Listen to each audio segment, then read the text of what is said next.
Estudando o Evangelho segundo o Espiritismo.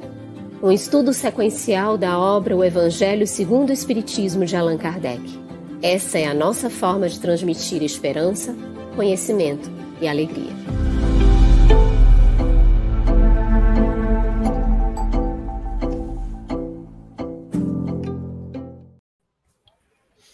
Irmãs e irmãos queridos, sejam muito bem-vindos ao Estudando o Evangelho segundo o Espiritismo, esse momento tão especial em que o Evangelho vai adentrando os nossos lares, pedindo licença para que nós estudemos juntos. Nossas boas-vindas ao Carlos, gratidão pela parceria no aprendizado, às intérpretes para Libras, Eliane Carvalho e Tainan Tinum, ambas do Grupo de Estudos Surdos Espíritas, aos nossos queridos convidados de hoje, a Elzita de Melo Quinta, escritora e palestrante espírita, coordenadora nacional adjunta do estudo da obra básica da área de estudo do Espiritismo da Federação Espírita Brasileira, membro da equipe do Evangelho Rede Vivo, da FEB, coordenadora estadual da área de estudo do Espiritismo da Federação Espírita do Estado de Goiás, e o nosso querido Calcide Sarroris, coordenador do estudo aprofundado da doutrina espírita da Federação Espírita do Estado de Goiás. Desde já, nós gostaríamos de sinalizar a presença e a participação da Simone Bento, que às 20h50 colocou assim para a gente: boa noite, comecei a assistir às aulas que estão disponíveis, estou feliz com o aprendizado. Assisto uma por dia. Esses vídeos ficarão disponíveis? Quero assistir a todos com calma e realizar anotações. Simone e todos vocês que estão aqui chegando já nesse nosso espaço, esses estudos ficam todos gravados na playlist do Evangelho segundo o Espiritismo, FEB TV, aqui no canal do YouTube, e pode assistir com calma e realizar as anotações. Isso a gente vai fazendo e vai engrandecendo demais o nosso estudo. Agradecemos imensamente também aos nossos parceiros de transmissão. Muito bem, boa noite, querida Luziane. Nossa saudação fraterna a você que nos acompanha aí de casa. E nossa saudação também para Elzita, Calci, as nossas queridas intérpretes para Libras. E a nossa equipe técnica, né, que nos apoia aí nos bastidores, seleção de perguntas, comando da parte técnica. Hoje nós estamos na edição de número 40, o nosso estudo número 40. Nós daremos continuidade ao estudo do capítulo 10, de O Evangelho segundo o Espiritismo, tratando dos temas o argueiro e a trave no olho, e não julgueis para não seres julgados. E também atire a primeira pedra aquele que estiver sem pecados. Já vamos iniciar aqui perguntando para a Elzita, no item 9. Vamos lembrar, não é? Para quem não esteve no estudo anterior, não viu a gravação ainda, que o nosso querido Simão Pedro, ele trabalha, é professor e foi escalado para aulas durante este período. E então, até o final do ano, ele não pode estar conosco porque está profissionalmente comprometido. Mas, não é, no início do ano que vem, ele estará aqui de retorno como nosso convidado especial para o Estudando o Evangelho segundo o Espiritismo. Então, hoje nós contamos com muita satisfação com o nosso querido Calci, que já é de conhecimento de todos vocês, não é? E, então, vamos iniciar aqui, Elzita, com o item 9. Como é que vedes um argueiro no olho do vosso irmão quando não vedes uma trave no vosso olho? Ou, como é que dizeis ao vosso irmão: deixa-me tirar um argueiro do teu olho, vós que tendes no vosso uma trave? Hipócritas, tirai primeiro a trave do vosso olho, e depois, então, vede como podereis tirar o argueiro do olho do vosso irmão. Estas palavras de Jesus estão anotadas em Mateus, ali no capítulo 7, versículos 3 a 5. Parecem um tanto duras, não, Elzita? Qual o sentido delas? Perfeitamente, Carlos. Boa noite a todos, boa noite a Carlos, Luziane, querido Calci, as meninas intérpretes para Libras, a todo o pessoal da FEB TV e você que está conosco neste momento e que nos assiste. Olha só, o alerta de Jesus é contundente. Hipócritas, tirai primeiro a trave do vosso olho. Então, o que a gente percebe nesses versículos, principalmente 3, 4 e 5 do capítulo 7 do Evangelho de Mateus. Eles refletem a insensatez e a hipocrisia dos indivíduos. Aqueles que se autoavaliam com certa gabolice, positivamente, se veem com bons olhos, mas que não usam da mesma medida para avaliar as ações do próximo. Então, o que nós encontramos aí? Esse alerta de Jesus. Repara-se nas pequenas deficiências, nos pequenos problemas do outro, ou seja, no cisco, e esquece a trave, a viga que está no seu próprio olhar. O que aqui é reprovado, é bom a gente entender, não é o discernimento sensato e necessário, mas uma inclinação para a censura, que às vezes nós cultivamos. Uma inclinação que é condenada por dois motivos. Primeiro, prejudica o próprio caráter. A pessoa só tem olhos para ver aquilo que não é o bem. E impede de que venhamos a servir os outros. Ou seja, reverbera o nosso egoísmo. Então, o que o Senhor diz, que é quem tiver a trave no próprio olho não pode ver claramente, é porque essa deficiência nos impede de ver a realidade. E cada qual julga com quê? Com as suas próprias medidas, com as suas próprias experiências. E nós retiramos daí, desses apontamentos de Mateus, algumas normas comportamentais. Primeiro, aprender a não julgar o próximo, aprender a não desejar para o outro aquilo que nós não gostaríamos de desejar para nós, aprender a conviver uns com os outros, respeitando as possibilidades, as circunstâncias de cada um de nós. Significa que não devamos fechar os olhos para aquilo que não é lícito, para aquilo que não é legal, mas simplesmente significa que nós devemos perceber a realidade à nossa volta, sabendo discernir e evitando, acima de tudo, essa colocação de julgar aquele que está ao nosso lado. Com isso, nós estamos o quê? Evitando momentos desgastantes, evitando altos e baixos que, de repente, ocorrem nos relacionamentos interpessoais. Então, não julgar é primar por uma conduta ética.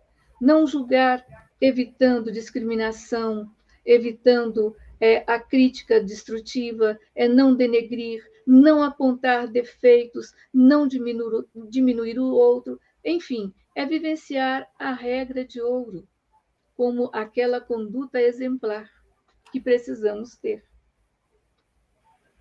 Excelente, Elzita.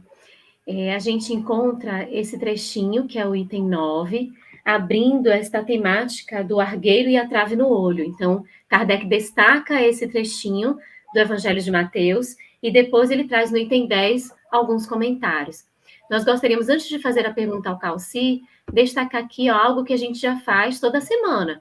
Então, vamos participar aqui, enviar no chat perguntas, comentários, vamos aproveitar o Calci e a Elzita, a presença deles aqui, para nos trazer elucidações das nossas dúvidas. Então, fica aí o convite para a nossa participação. Calci, nesse item 10, o que impede ou dificulta que o homem e a mulher perceba os seus defeitos? Belíssima pergunta, uma bela noite para todos os companheiros. Muita paz, muita harmonia, muita realização boa. Nós estamos vivendo um momento excelente da espiritualidade. Vamos aproveitar o tempo, gente. O que nos impede de enxergar os nossos defeitos? O nosso orgulho. O orgulho é exatamente aquilo que faz com que a pessoa não olhe para si como um ser em elaboração. Não é? Ele sempre se considera como o melhor, o superior. E aí este orgulho impede que a gente enxergue os mais comezinhos defeitos. Mas essa indagação que você faz suscita aquele grande ensinamento que não é de Sócrates, mas foi ele quem divulgou: homem, conhece-te a ti mesmo. E como é que a gente faz para conhecer a gente mesmo? O nosso orgulho nos impede da gente nos enxergar como nós somos. Se você perguntar para o inimigo, ele vai exagerar no defeito e talvez não dê a informação exata. Se você perguntar para o amigo, que se enxerga com os olhos do coração, ele também não vai ver defeito, ele vai dizer: não, você é extraordinário. E aí a gente fica numa imensa dúvida. Né? Como é que eu faço para poder enxergar o meu defeito? Eu penso que Jesus deu a fórmula. Com essa indagação que ele fez, que a nossa irmãzinha Eusita comentou tão bem para a gente, eu acho que Jesus deu a fórmula, através da pergunta que ele faz: como vedes o argueiro no olho do próximo e não vê uma trave no seu? Gente, argueiro é um cisquinho. E trave, todo mundo sabe o que é. Aquele negócio que fica em cima do gol. É um pedaço de pau muito grande. Como é que a gente não enxerga? Né? Pela indagação que Jesus faz, ele está querendo dizer para a gente que só vê argueiro no olho do outro quem tem trave no seu. E é interessante porque há um ramo da psicologia, o Carl Rogers, um grande psicólogo norte-americano, que ele fazia uma abordagem centrada na pessoa. Ele falava do quadro de referência.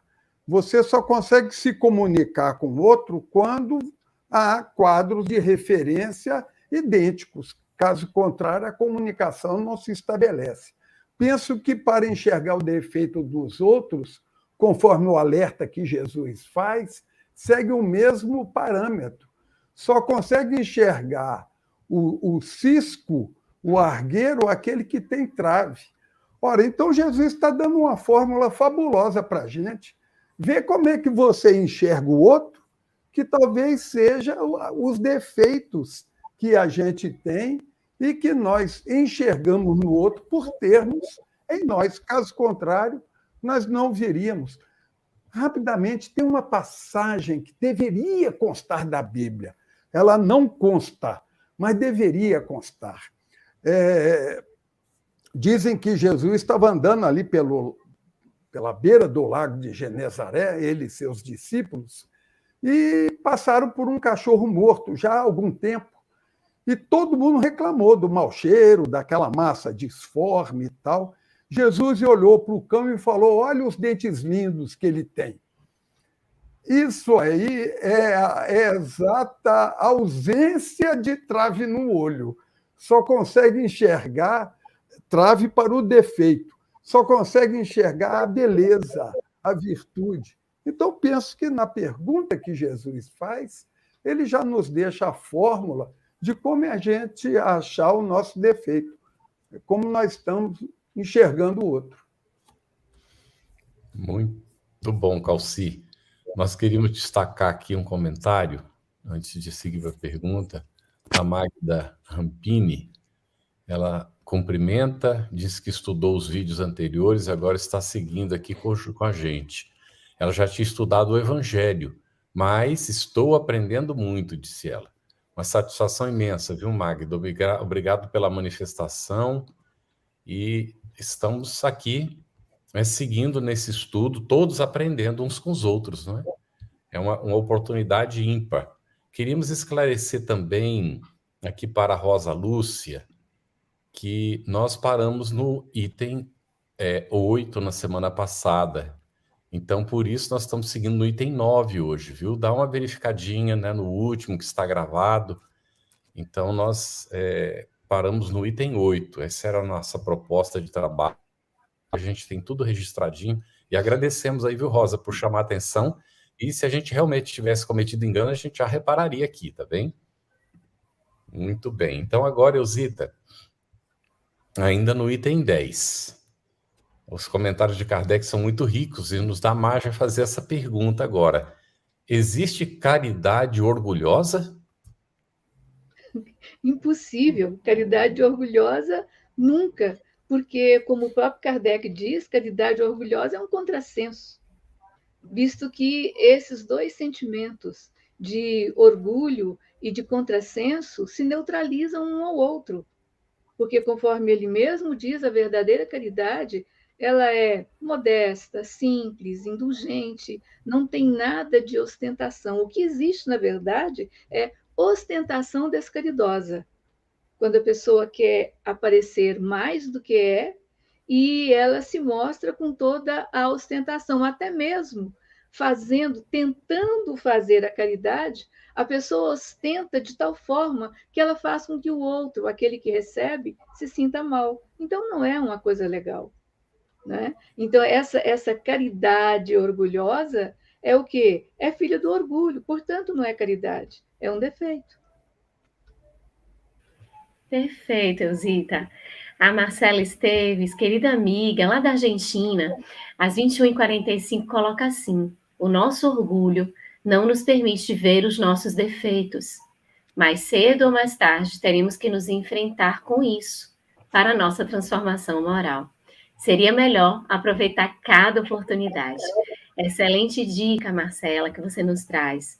E é isso mesmo, aproveitarmos as oportunidades.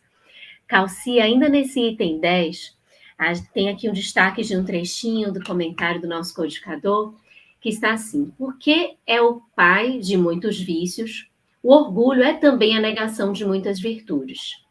Ele se encontra na base e como móvel de quase todas as ações humanas. Essa é a razão por que Jesus se empenhou tanto em combatê-lo como o principal obstáculo ao progresso. Você poderia comentar essa abordagem, Calci, por favor? Sem sombra de dúvida. A missão do Cristo, que está inserida lá, registrada no Evangelho de João, no capítulo 10, quando ele diz: eu tenho outras ovelhas que não são desse redil, e a minha missão, a mim compete, reuni-las todas. Ou seja, Jesus é o guia e modelo da humanidade que vai nos levar até os mundos celestes, até lá na frente, estará conosco. Então, evidentemente, como guia e como modelo, ele já identificou que o nosso maior problema é exatamente o orgulho. O orgulho e o filhote dele, né, que é o egoísmo, conforme Emmanuel nos fala no Evangelho, no capítulo 11, lá no item 11, um pouco mais à frente, né? Daqui a pouco o pessoal chega lá. Tem um texto de Emmanuel que diz: o egoísmo, este filho do orgulho. Então, é uma dupla danada. E Jesus percebeu isso, e por isso é que ele combate. Por exemplo, não saiba a sua mão esquerda o que dá à direita. O que Jesus está falando? Isso que a nossa irmãzinha Elzita acabou de dizer para a gente. Não fazer a caridade, não transformar a caridade em ostentação, em exibição, né? Publicar no Facebook: aqui, ó, o pobre que eu estou ajudando, olha aqui, ó, vejam como eu sou caridoso e tudo mais. É lamentável essa atuação. Então, o Cristo ele reconheceu que a nossa maior necessidade é exatamente vencer o orgulho. Aliás, é uma questão do próprio Livro dos Espíritos, né? Qual é o maior impedidor do progresso moral da humanidade? A resposta não pode ser outra: o orgulho e o filhote dele, o egoísmo. né? Os dois juntos. Daí porque Jesus tanto combateu o orgulho.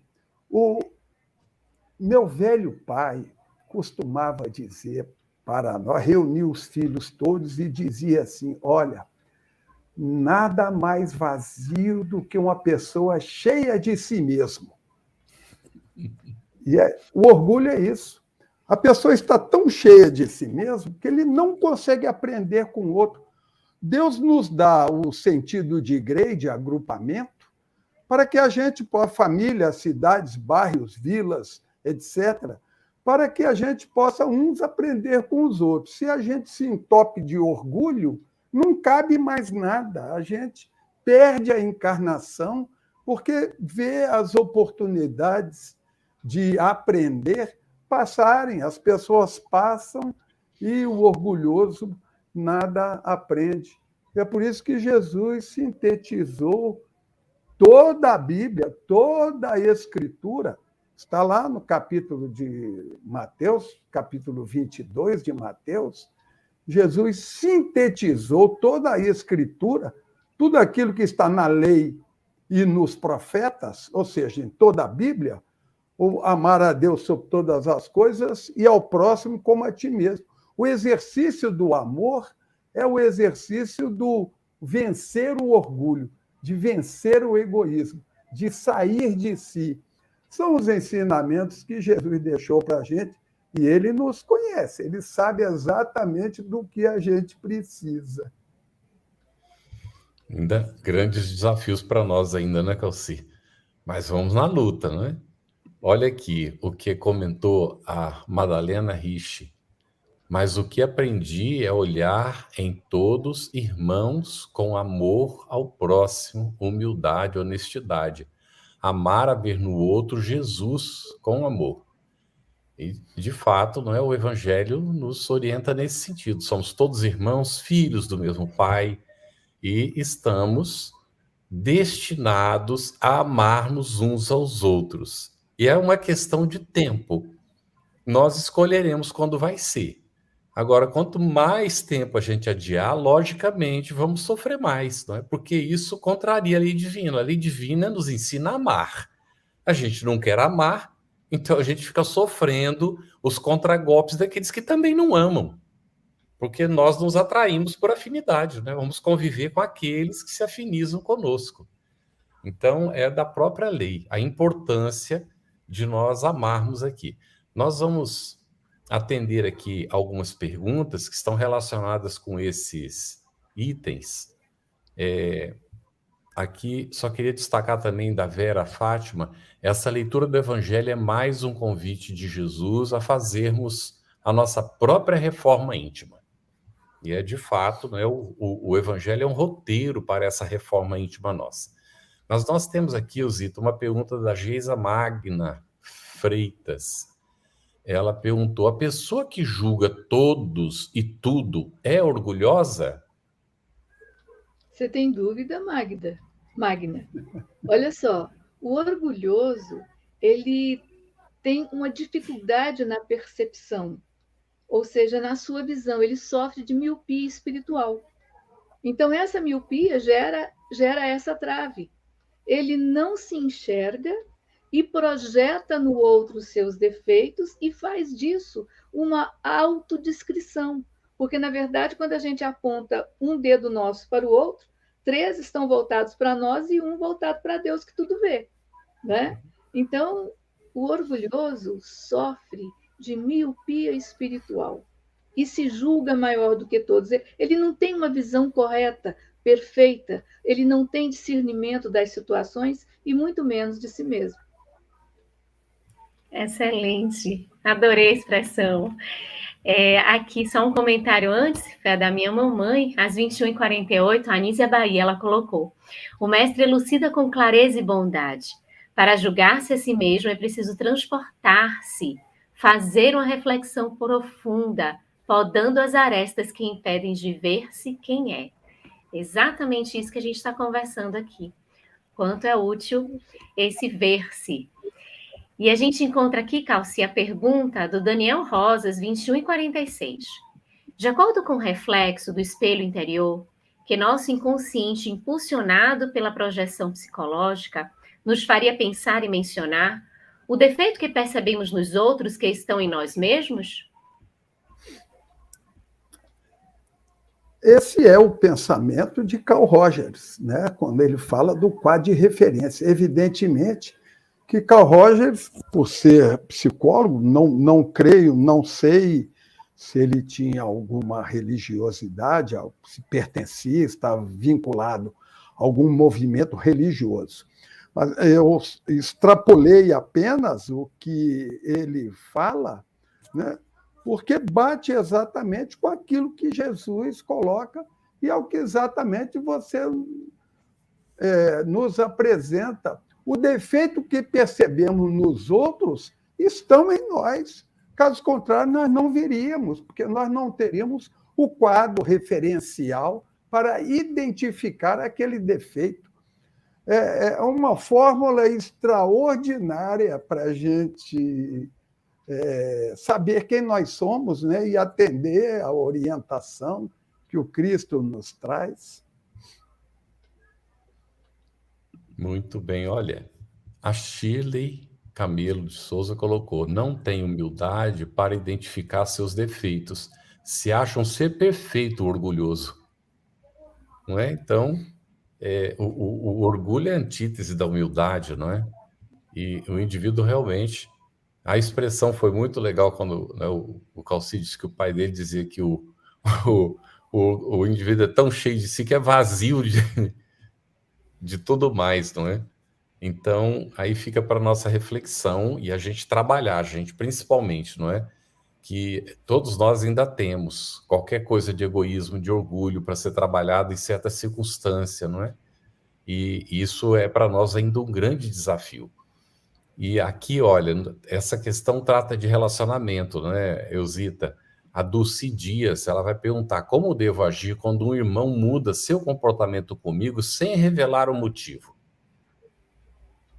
Olha só, encare-o com paciência, encare-o com compaixão, com misericórdia e continue a ser você. Continue a exercitar a delicadeza, a vivenciar a atenção, a benevolência, porque aquela pessoa que de repente muda o seu comportamento e não revela, alguma coisa tem.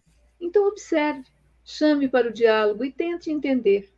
Porque, na verdade, quando as pessoas mudam e não dizem o porquê, provavelmente estão feridas por alguma coisa. Minha irmãzinha Eusita, você me permite eu lembrar aqui, olha, ensinamento que está no capítulo 5 do Evangelho de Mateus, que faz parte do Sermão do Monte que está sendo estudado.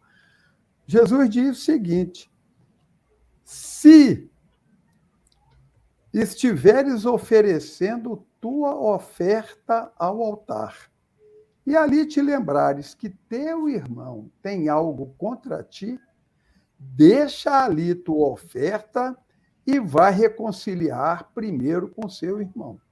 Depois vem e oferece a oferta. Então, ao saber que um irmão está com a cara virada com a gente, está aborrecido, nervoso, chateado, sei lá, né, nos tratando de modo rude, procura saber de maneira clara, tranquila, o que é que houve, o que está acontecendo. É no entendimento entre as pessoas que a gente cresce, não é?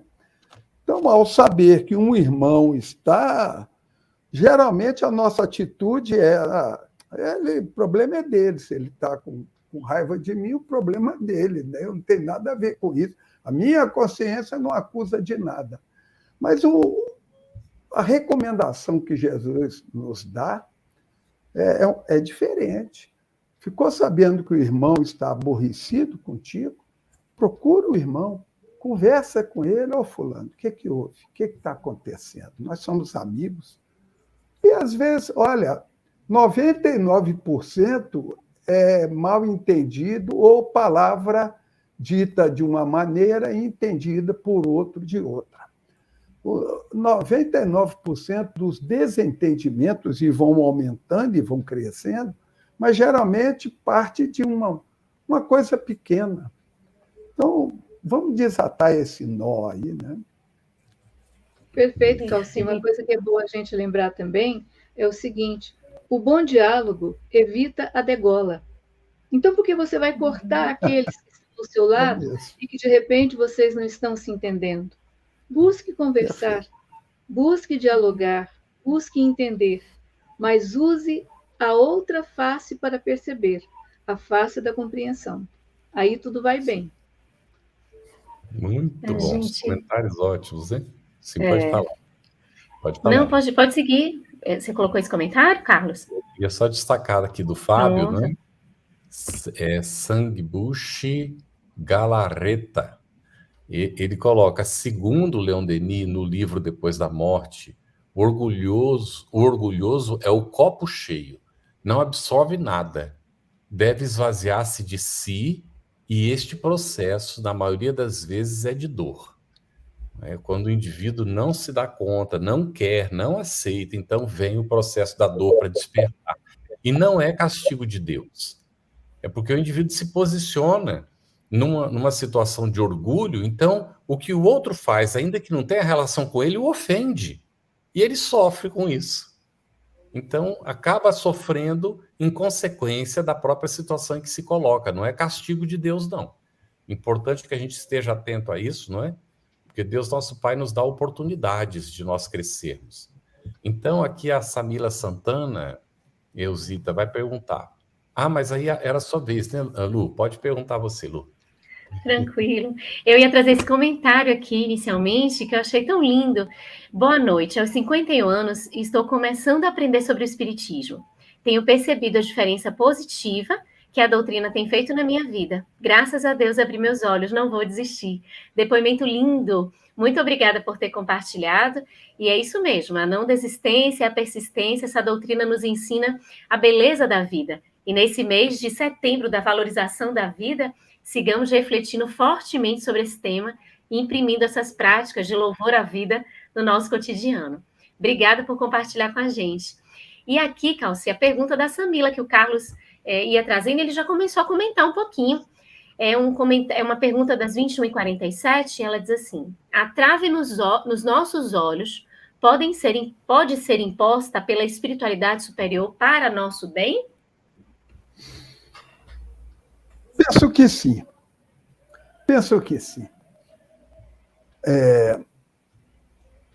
Você colocou a trave como um impedimento, né? E não a possibilidade de ver defeito nos outros. Né? Porque ver defeito no outro é condição humana, né? Até para o nosso aprendizado. A gente aprende com os erros e com o sucesso dos outros. Né?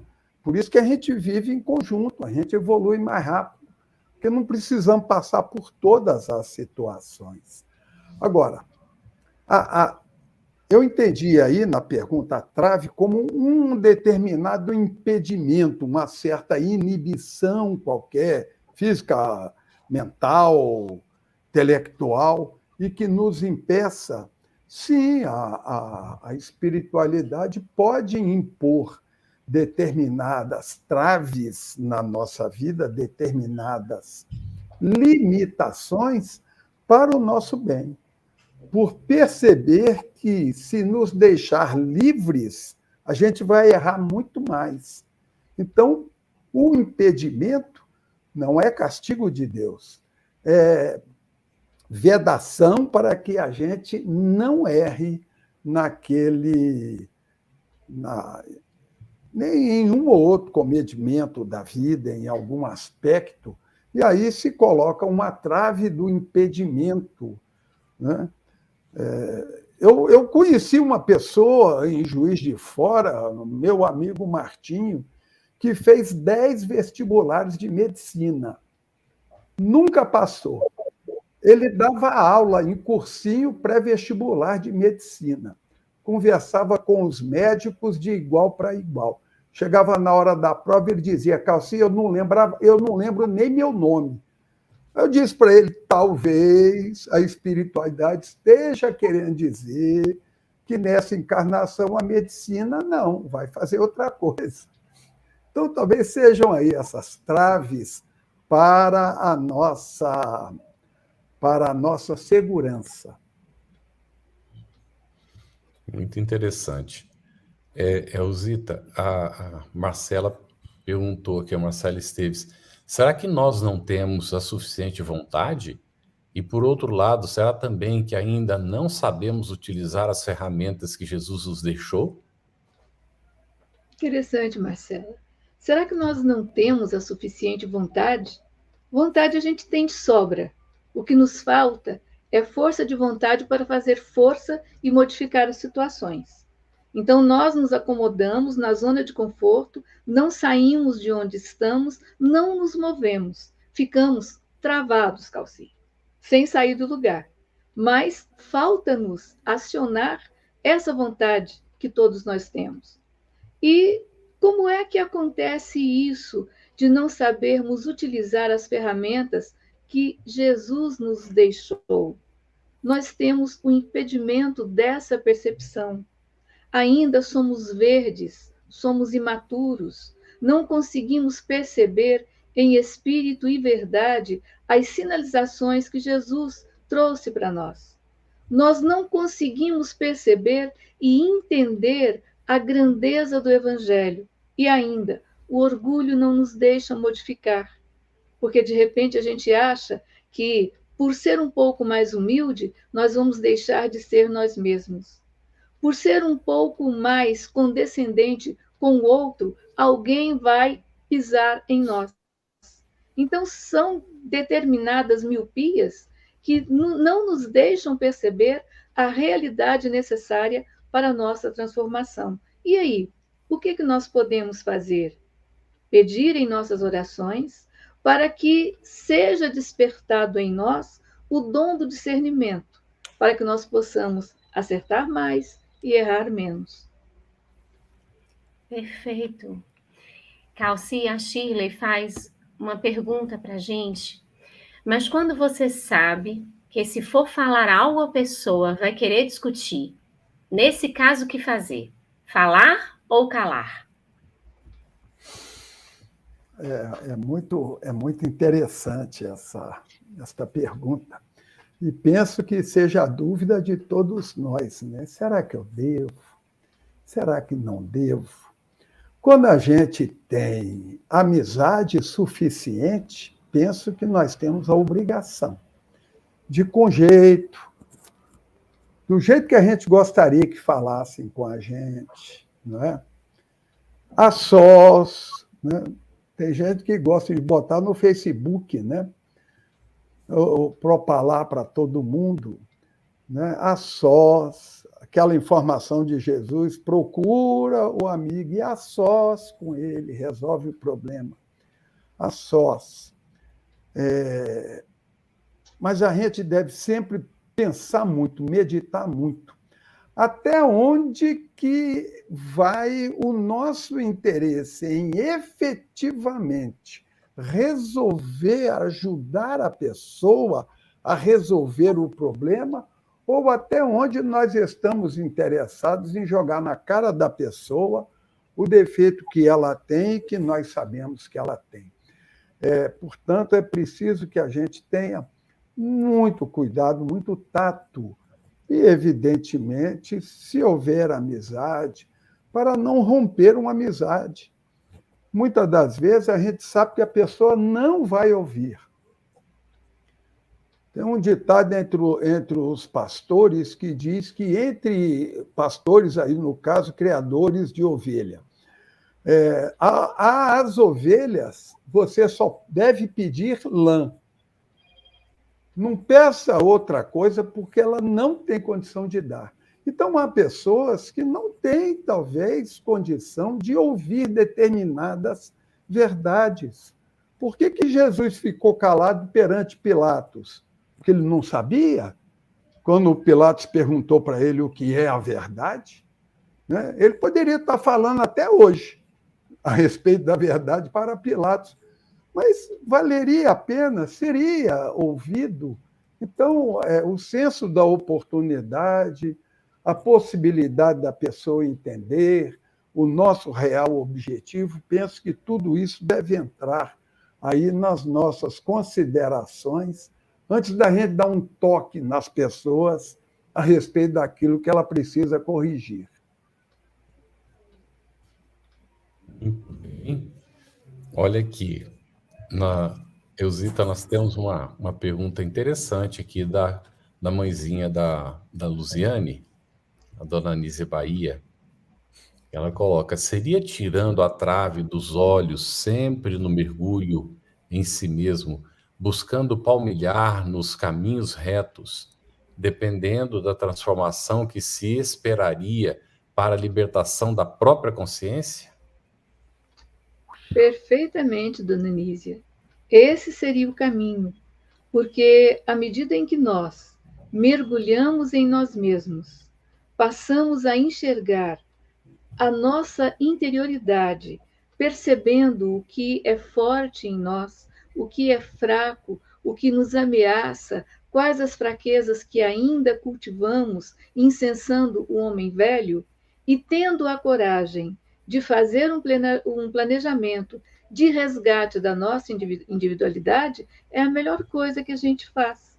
E se de repente a gente entra assim em um momento em que não sabemos, como foi perguntado, calar ou falar? Através do Chico, dizia um poeta, no momento de exaltação do pensamento infeliz, a palavra mais sensata é aquela que não se diz. Excelente, perfeito. Vamos seguir aqui as perguntas e depois a gente retoma para as perguntas do público. E a gente volta a trazer mais perguntas aqui para a gente continuar nessa participação. Eusita, a gente tem uma pergunta aqui do item 12. Quando a gente vai para o item 12, ele está dentro do título: Não julgueis para não seres julgados, atire a primeira pedra aquele que estiver sem pecado. E aí, em João, capítulo 8, versículos 3 a 11, encontramos a passagem da mulher que foi surpreendida em adultério. Poderia tecer reflexões sobre este importante texto do Novo Testamento, Eusita, por favor? Nossa, que coisa linda! Esse é a primeira manifestação de feminismo na história. Jesus se reponta ali como um verdadeiro feminista, porque os escribas e fariseus trazem para Jesus uma mulher que foi surpreendida em adultério. E, para testá-lo, já colocam a condição da lei mosaica, porque Moisés nos ordena apedrejar as mulheres. Tu, o que dizes? E o que nós entendemos nisso daí? Está sendo destacado um tipo de julgamento que a tradição do judaísmo aplicava à mulher adulta. E a atuação de Jesus é de profundo respeito. A cena é chocante, sem dúvida, assim, muito, muito emocionante. A mulher ela foi exposta num verdadeiro processo de bullying no meio das pessoas, foi humilhada, sem nenhum pingo de compaixão, porque a mulher era a alimária do universo, servia para a reprodução e para o abuso dos homens. Então não tinha direito nenhum, era subserviente. Então Jesus, como grande libertador, o grande feminista da história, jamais discriminou a mulher, tanto que muitas eram suas amigas e ajudavam o seu apostolado a manter todo o seu trabalho. E os escribas pretendiam o quê com aquela atitude antifraterna? Eles pretendiam acusar Jesus, pretendiam pegar um ponto para encaminhá-lo mais rapidamente, como fizeram posteriormente, ao processo de condenação. Mas o que é que aconteceu? A mulher que cometeu o adultério, sem dúvida, errou. Mas o que é que nós temos que entender nisso daí? Qual o ponto essencial dessa mensagem? resume no ato que enganar alguém é uma forma de traição. Mas o Evangelho, obviamente, ele não estimula ninguém ao erro. E Amélia Rodrigues nos traz de uma forma muito poética, no livro Luz do Mundo, quando ela coloca: a autoridade do Rabi penetra o espírito da mulher infeliz e repudiada e harmoniza o país de sua alma em guerra. Olha, Jesus percebendo a profundidade e essa expressão belíssima, o país de sua alma em guerra. A alma é o país, é o assento de propriedade daquele espírito. A alma é o espírito encarnado. Estava em um profundo conflito e Jesus percebe tudo aquilo. Então, ele coloca: atire a primeira pedra aquele que estiver sem pecado. E foram saindo todos, a começar dos mais velhos. De repente, ficam apenas Jesus e a mulher. E ele pergunta: onde estão os que te condenavam? Saíram, Senhor. Não disseram nada? Não, pois eu também não te condeno. Vai, não peques mais. Então, é uma coisa maravilhosa essa interpretação de Jesus, uma grande lição para que em um momento em que nós pegamos alguém em alguma condição que realmente merece algum olhar diferente, compaixão, misericórdia. Escreva na areia como Jesus fez. Senhor, dai-nos o discernimento para acertar mais, errar menos e não denegrir ninguém. Muito bom. Myron Martins, nós vamos pedir, por gentileza, que você procure um centro espírita, o atendimento fraterno de um centro espírita. As suas perguntas são muito pessoais e não cabe, não é, a gente fazer comentários de público numa situação como essa. Então, nós sugerimos que você procure o atendimento fraterno de um centro espírita. E todas as perguntas assim tão pessoais, elas devem ser encaminhadas para um atendimento mais exclusivo, mais privado, né, de uma casa espírita, tá bem? Com muito carinho, inclusive, podemos dizer para você que nem sempre as coisas acontecem por causa da mediunidade, não é? A mediunidade não pode ser responsabilizada por tudo que acontece conosco, mas não podemos passar muito daí, tá bem? Então, por gentileza, agora nós temos uma pergunta que foi feita e que está relacionada da Giane Lima, às 21h56. Ela colocou item 11, depois ela corrigiu para 12, e nós fizemos essa pergunta aqui relacionada com o item 13, Calci. Ela diz assim: aquele dentre vós que estiver sem pecado, atire a primeira pedra. Aqui na Terra, planeta de provas e expiações, não teria ninguém em condições de atirar essa pedra? E a gente estava perguntando qual o significado dessa expressão: atire a primeira pedra aquele que estiver isento de pecado. É uma pergunta interessante. Será que haveria alguém isento naquele julgamento ali do adultério? Talvez sim. Mas o ensinamento de Jesus, ele nunca é específico para uma pessoa. Pega o grupo todo, pega a humanidade inteira, né? Até mesmo aqueles que não são cristãos, envolve a toda a humanidade, porque o Cristo é responsável pela humanidade, não é só pelos cristãos, não. É pela humanidade inteira, incluindo aí os descrentes, aqueles que não têm religião nenhuma e tal, etc.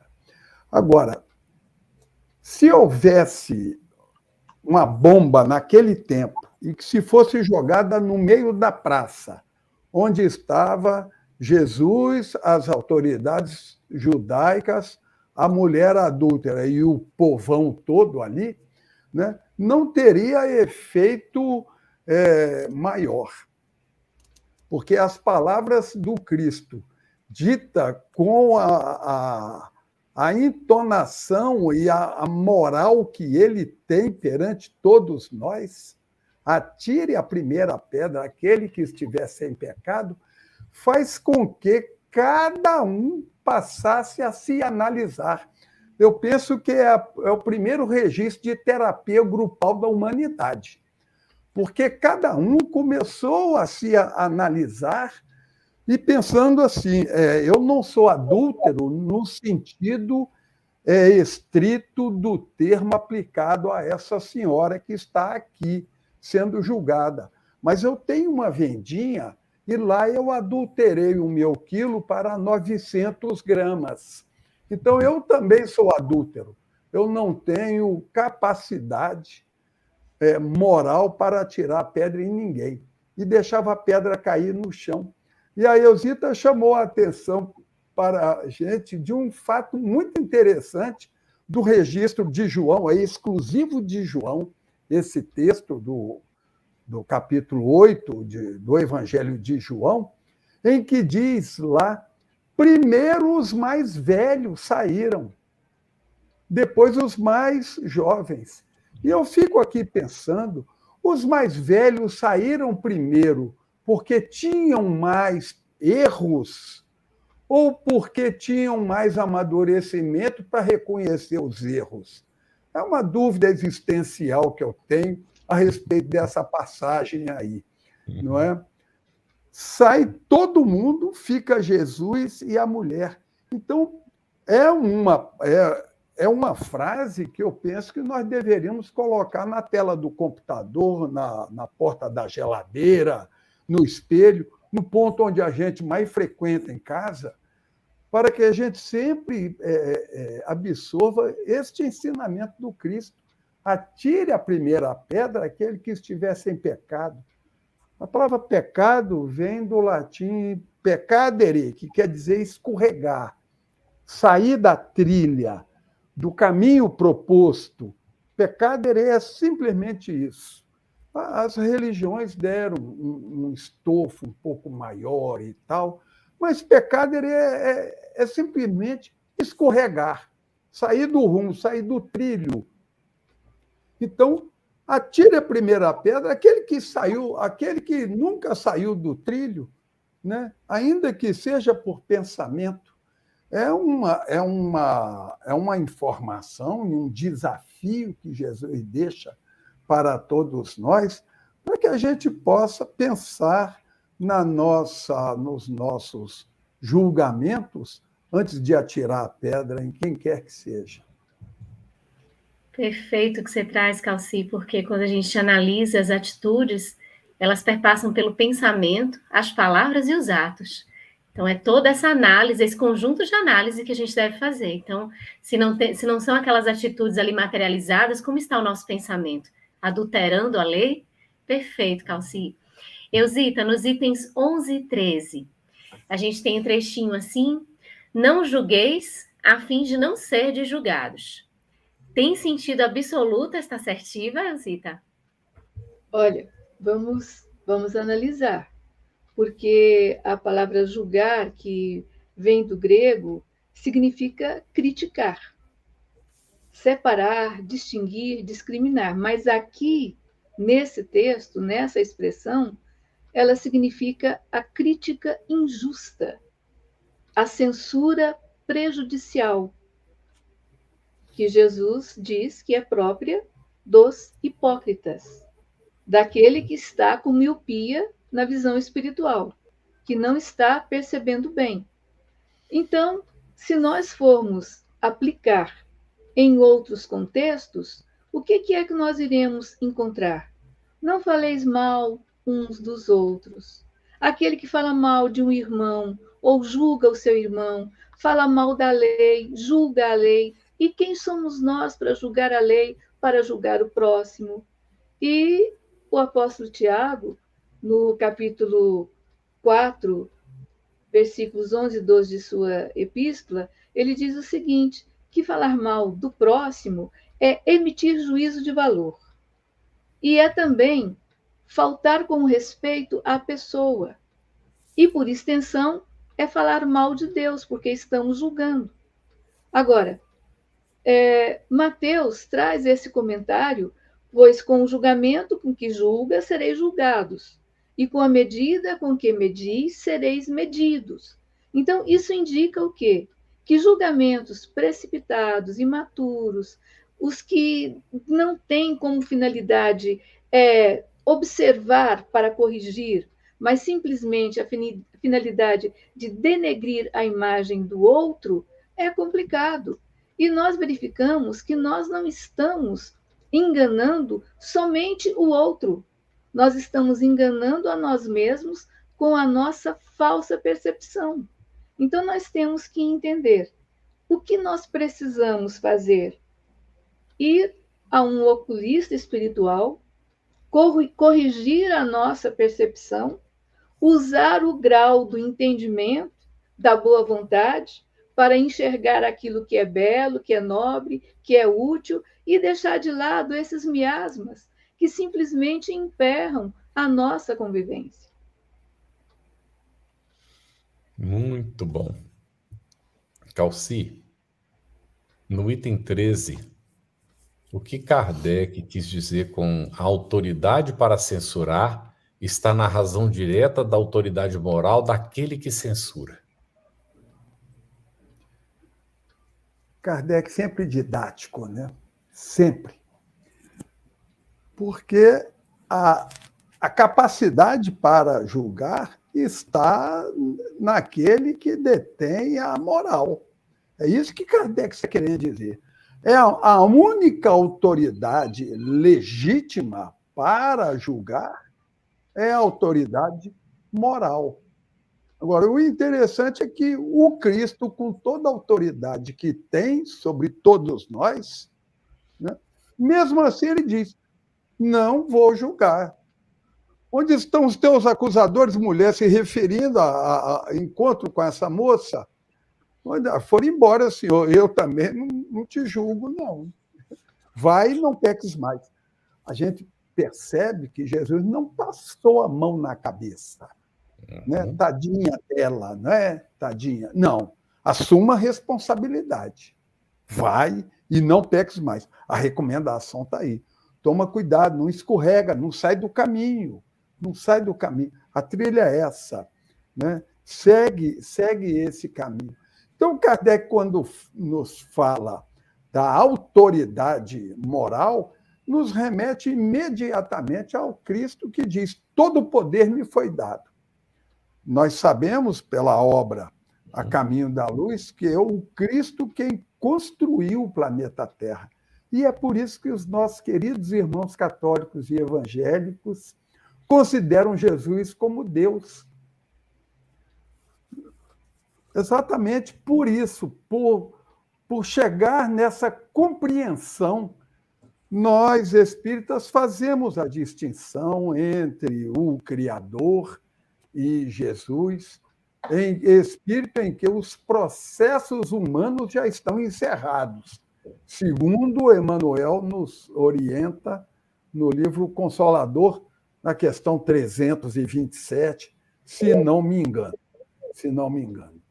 Em Jesus encerram-se. Ele é que tem a autoridade moral, que é essa que Kardec coloca. Agora, aqui na Terra, há pessoas que têm a autoridade policial, a autoridade do vigilante, do porteiro, a autoridade do lixeiro, a autoridade do engenheiro, do administrador, do médico. Nós temos as nossas autoridades, mas não é nesse nível em que Kardec está remetendo, mas à questão do julgamento dos outros. Essa aí é que ele nos chama a atenção para a autoridade moral. Perfeito. E o destaque que você faz, aquele que tem autoridade moral não julga, e aquele que não tem deseja tanto julgar, criticar. Perfeito, Calci. A Madalena Rich, ela também colocou algo muito pessoal, e como o Carlos trouxe aqui em relação a outro comentário, nós também sinalizamos, Madalena, o cuidado de buscar o atendimento fraterno. O atendimento fraterno sempre cuida, com muito carinho, muita atenção, e podendo te aconselhar especificamente, te direcionar com mais propriedade dentro daquilo que você traz como a situação. Tá? Então, a gente aqui acolhe, segue em orações para essa situação familiar que você coloca, mas é muito importante a gente buscar a casa, porque o atendimento e o acolhimento fraterno nos permite esse direcionamento bem interessante, que nos traz um apoio e uma consolação, tá bom? A Geisa também coloca, é um comentário que a gente registra aqui. Meu Deus, quanta verdade! Agradeço muito a vocês. A segunda vez que eu assisto, estou entendendo muitas explicações. Que ótimo, Geisa. Vai ficando aqui com a gente, porque aqui a gente vai tirando as nossas dúvidas, vamos tendo elucidações com esses nossos convidados maravilhosos. E o Marco Antônio Eusita, ele traz uma pergunta, e é bem interessante. Ele diz assim: quando se conhece a doutrina espírita e os postulados do Evangelho, e nos mostramos incorrigíveis nos erros, mesmo com crises constantes de consciência, e não conseguimos nos moldar, mesmo com a dor imensa a invadir o peito. O que fazer? Olha, Marco Antônio, de repente a gente entra na doutrina, mas não permite que a doutrina entre na gente. Então, é abrir as portas do coração para que tudo aquilo que você lê, que você percebe, não seja realmente alguma coisa que simplesmente te impacte intelectualmente, mas seja alguma coisa que seja absorvida pelo seu coração. O que Emmanuel diz em relação ao conhecimento do Evangelho de Jesus, lá no livro Renúncia, no capítulo 2 da segunda parte, nós podemos fazer uma paródia, fazendo uma analogia com o conhecimento do Espiritismo. Em relação ao Evangelho de Jesus, Emmanuel diz que o Evangelho de Jesus precisa ser conhecido, meditado, sentido e vivido. O que significa conhecer? Ter o conhecimento de todas as realidades que a espiritualidade traz para nós. O que significa meditar? Dar um mergulho, uma profundidade, sentir lá dentro da gente mesmo como é que esse conhecimento está chegando para nós, mexendo conosco.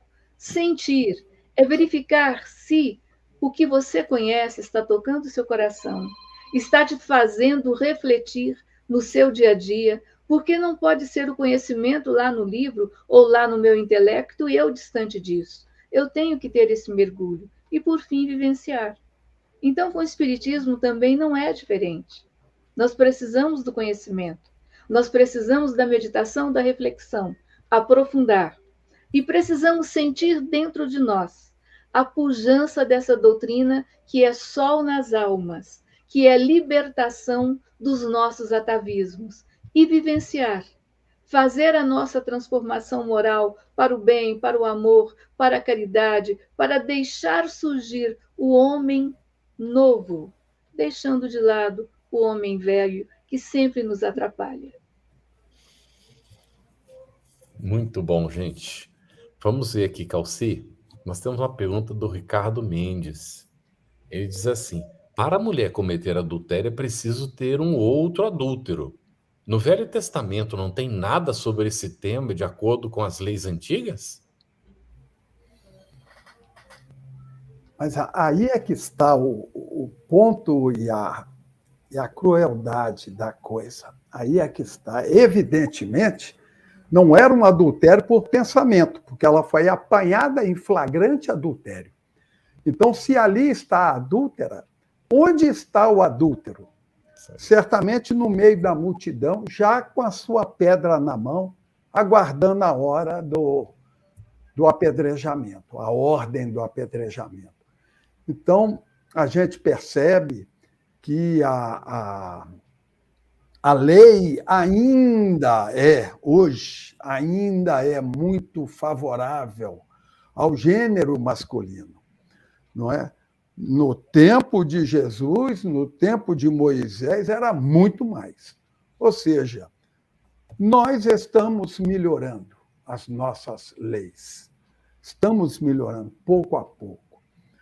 Por que a lei antiga determinava o apedrejamento da mulher? Era uma lei mosaica. Durante o percurso, isso você vai encontrar no livro Êxodo, do Antigo Testamento, o segundo livro do Antigo Testamento, na Bíblia. Durante o percurso, na saída do Egito até chegar à Terra Prometida, 40 anos de travessia, de acampamentos, de noites escuras, o marido longe, lá talvez na vigília. Então, a recomendação de Moisés foi para a mulher. Eu penso que se dissesse, olha, se o homem apanhado em adultério vai ser apedrejado até a morte, continuaria havendo muito adultério e os homens seriam apedrejados. Porque o homem não tem muito equilíbrio nessa área. A mulher, o recado de Moisés atinge aquela que é mais sensível, que é a mulher. Então, ela percebe mais a necessidade da contenção. O homem não. O homem, nessa matéria, ele é bem menos equilibrado do que a mulher. Então, a recomendação era para a mulher. Mas nesses casos aí em que a adúltera estava, não é na viagem de 40 anos e tal, para evitar as facilidades que haviam, uma barraca encostada na outra e tal, o marido talvez na vigília noturna. Para evitar isso foi que Moisés decretou essa lei, que não é de Deus, é do legislador Moisés. Nós temos que separar muito bem uma coisa da outra. É do legislador humano para coordenar, administrar aquele povo, não é? Mas a lei ainda existia 1.200 anos depois de Moisés, ao tempo de Jesus, a lei ainda existia e aplicavam para condenar apenas a mulher, mostrando aí uma injustiça enorme. Excelente, Calci. Para a curiosidade, apenas como informação, o Espírito Amélia Rodrigues, pela psicografia do nosso Divaldo Franco, ela traz 4 obras, onde ela especifica bem essa história essa mulher que adulterou, mas não só contando sobre ela, mas também trazendo sobre o seu esposo e aquela pessoa com quem ela adulterou. Então tem coisas bem interessantes, como questões anteriores mesmo à cena e posteriores, o destino de cada um deles. O Espírito Amélia Rodrigues, através da mediunidade do Divaldo, traz isso para a gente nos livros Luz do Mundo, Quando Voltar a Primavera, Há Flores no Caminho e Trigo de Deus. Então é só para a gente registrar, com uma oportunidade também de estender um pouquinho esse estudo. Eusita, a Lúcia coloca assim, pergunta bem interessante. A gente sempre comete um ou outro adultério, né? Sim, se você considerar a adulteração de ideias, o falsear de ideias, sim. A gente falseia às vezes. Num sentido mais amplo, a gente também tem que entender este vocábulo, no sentido de falsear, no sentido de repente, não ser verdadeiro, fidedigno com o seu posicionamento, com as suas colocações. Sim, cometemos adultério, sim, nesse sentido. Muito bem, um comentário aqui da Silke Mó. Nós, como mães e mulheres, devemos vigiar e ensinar nossos filhos meninos a amar e respeitar profundamente e imensamente a mulher.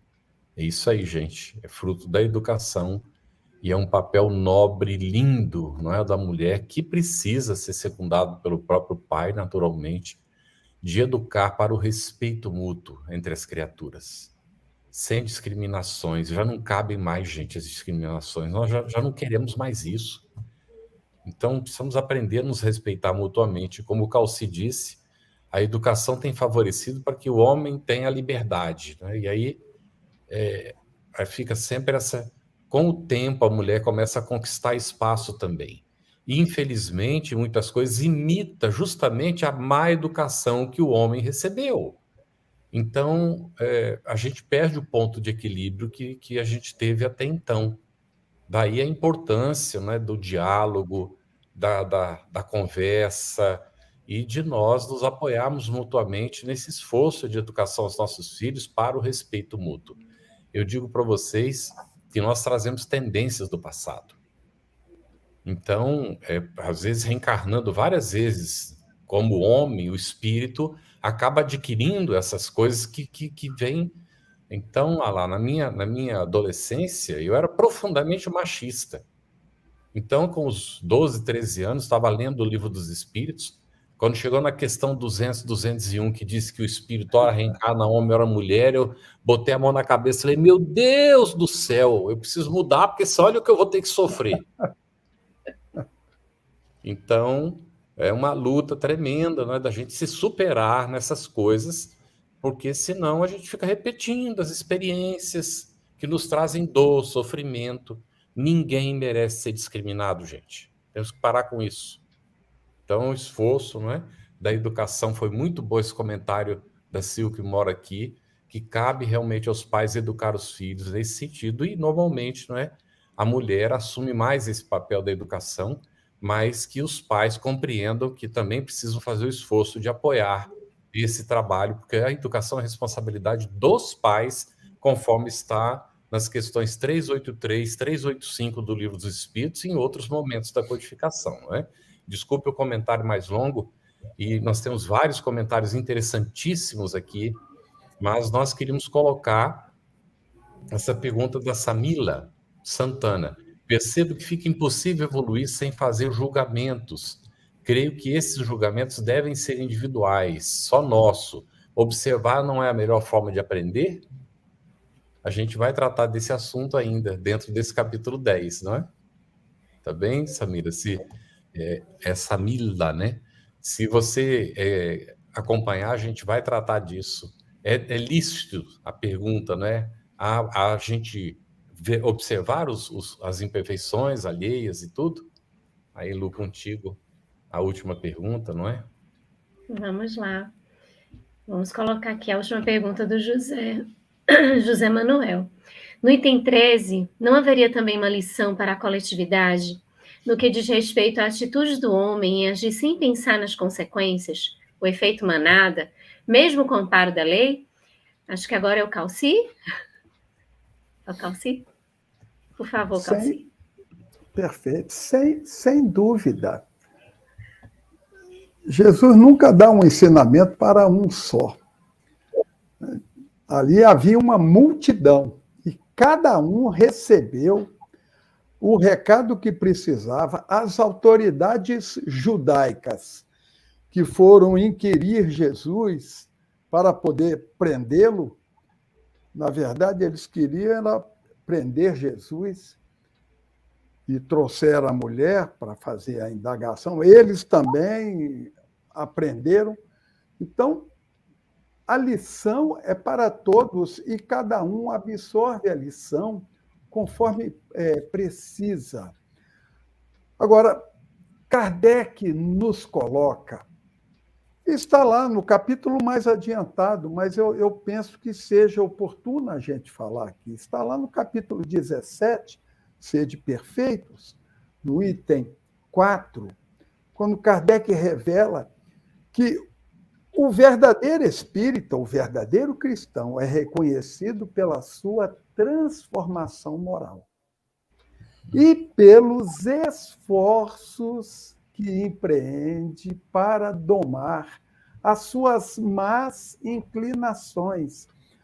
A gente lê isso e a gente percebe que nós ainda julgamos os outros, ainda fazemos juízo de valor, ainda comentamos, ainda temos atitudes de orgulho, de egoísmo, tudo mais. Kardec nos acalma com relação a isso.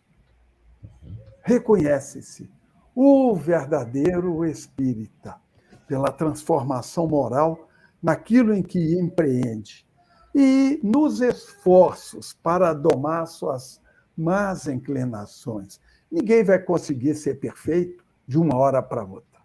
É construção dos milênios.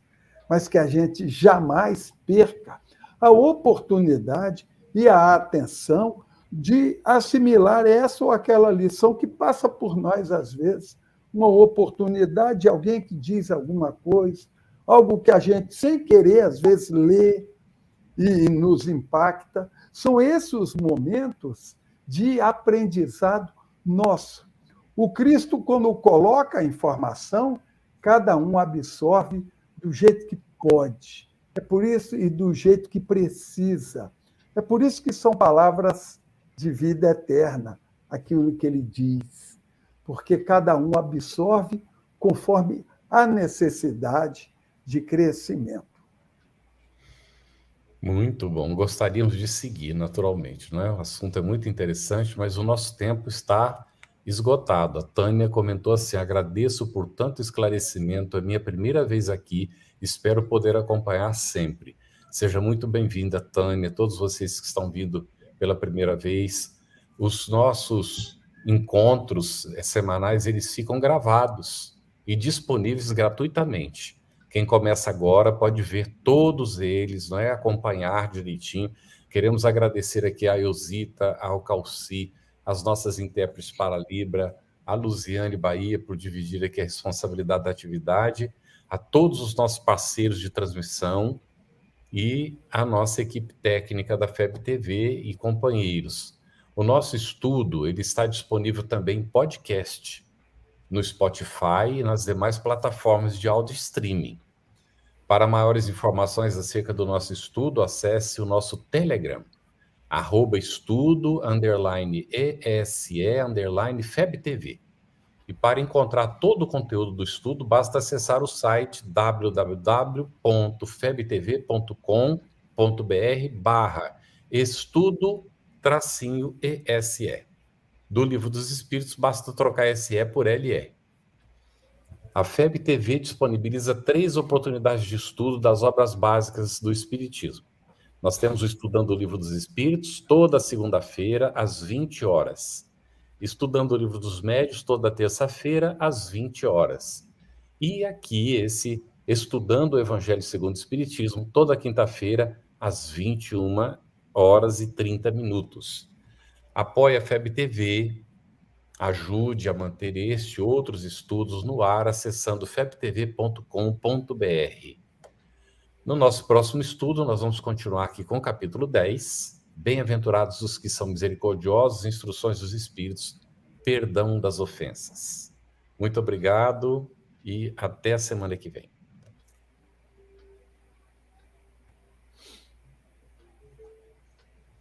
Estudando o Evangelho segundo o Espiritismo. Um estudo sequencial da obra O Evangelho segundo o Espiritismo de Allan Kardec. Essa é a nossa forma de transmitir esperança, conhecimento e alegria.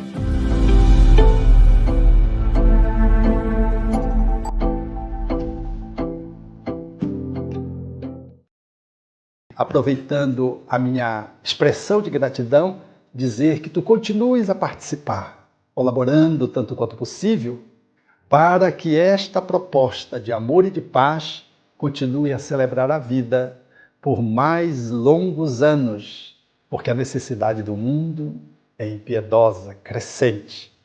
E nós não podemos, que vivemos o bem, ficarmos ociosos, parados e contemplando, achando que Deus vem fazer aquilo que nós precisamos fazer.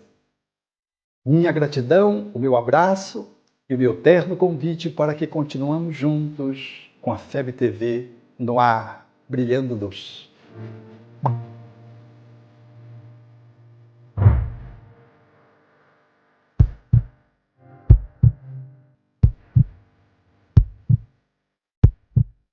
Iniciamos hoje a campanha Conheça a Federação Espírita Brasileira, que busca mostrar quem ela é. O trabalho realizado por meio desta instituição centenária, trazendo você para dentro da nossa casa. Como surgiu a Federação Espírita Brasileira? De Augusto Elias, o seu fundador, aos dias de hoje, o que ocorreu? Quem foram e quem são os vultos que fizeram e fazem parte desta história? Qual a relação de nomes como Chico Xavier, Bezerra de Menezes, Ivone Pereira com esta instituição? Qual a sua missão? Como ela atua na formação do homem de bem? Apresentaremos a Federação Espírita Brasileira em formato dinâmico com vídeos, depoimentos, postagens históricas, áudios. Conheça e faça parte desta família.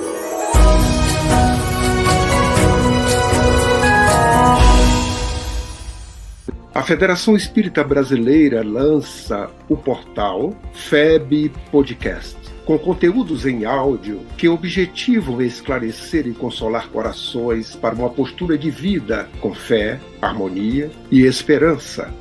Diretamente dos estúdios da Federação Espírita Brasileira, está começando o podcast Espiritismo em Pauta. Você está ouvindo o podcast Estudando o Livro dos Espíritos. Olá, eu sou o Thiago Toledo e você está ouvindo o podcast do Cidadão do Universo. Você está ouvindo o podcast do Entre Dois Mundos. Você está ouvindo o podcast do Gostinho de Leitura. Estudando o Livro dos Médiuns. Olá, eu sou a Marina Miranda e você está ouvindo o podcast Minha Nada Mole Encarnação. Essa é a nossa forma de transmitir esperança, conhecimento e alegria.